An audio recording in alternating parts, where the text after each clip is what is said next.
एक गांव था जिसका नाम रघुपुर था। उस गांव में एक बहुत पुराना घर था। रोज रात को उस घर से भयानक आवाज आ रही थी, टू डू। सभी लोग उस आवाज सुनकर डर के मारे शाम से पहले घर पहुंच जाते थे। कोई भी व्यक्ति शाम के बाद बाहर नहीं निकलती थी। सभी लोग शाम होने से पहले घर को पहुंच जाते थे। एक दिन जब सभी लोग अपने अपने घर में सो रहे थे, तब रघु नाम की एक व्यक्ति के घर के बाहर एक बुढ़िया औरत दरवाजा खड़खड़ाया। यह सुनकर रघु की पत्नी रंजू ने घबरा गई और वह सुनकर भी न सुनने का नाटक किया और सो गई। फिर से खटखटाने की आवाज आई और बोली, अंदर कोई है, कृपया दरवाजा खोलिए। मुझे बहुत भूख लगी है।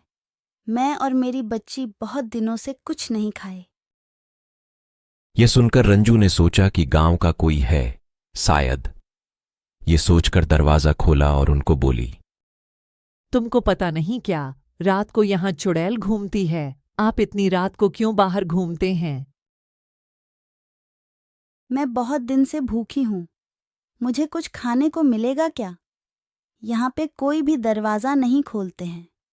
मैं रोज रात को आकर के खाने के लिए मांगती हूँ, लेकिन कोई भी दरवाजा नहीं खोल रहे हैं।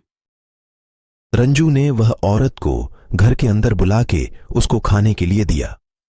वह खुशी खुशी से खा के चले गए। लेकिन वह चले जाने के बाद रंजू ने देखा कि वह औरत जहां पे खाने के लिए बैठा था वहां पे एक सोने का सिक्का है। उसने देखा कर वह सोचा कि ये उस औरत का है शायद। उसने उसे रख लिया।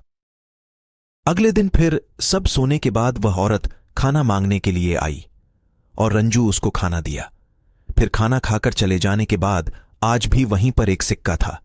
रंजू ने फिर से उसे रख लिया।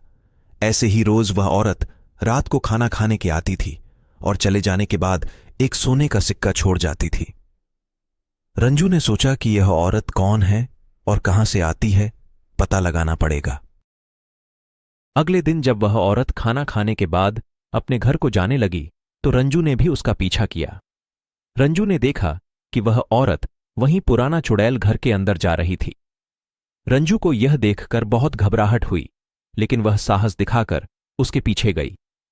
जब रंजू अंदर जाके देखने लगी तो उसने देखा कि वह औरत चुड़ैल बन जाती है और उसका एक बच्चा भी है। पार्ट 2 देखने के लिए प्लीज मेरे चैनल को सब्सक्राइब कीजिए।